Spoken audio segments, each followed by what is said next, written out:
যিনি পাবেন তার পক্ষে ঐক্যবদ্ধভাবে কাজ করতে হবে।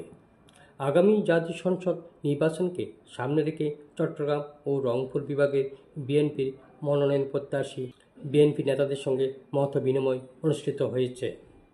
রোববার 26 অক্টোবর বিকালে ঢাকার গুলশানে বিএনপির চেয়ারপারসনের কার্যালয়ে ভার্চুয়ালি যুক্ত হয়ে নেতাদের সঙ্গে মত বিনিময় করেন দলের ভারপ্রাপ্ত চেয়ারম্যান তারেক রহমান।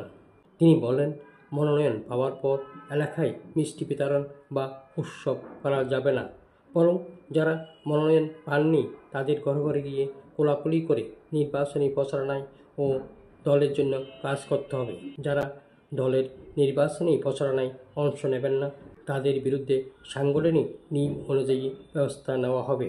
আর যারা নিষ্ঠার সঙ্গে দলের জন্য কাজ করবেন, বিএনপি যদি ক্ষমতায় আসে তাদের যথার্থ মূল্যায়ন করা হবে।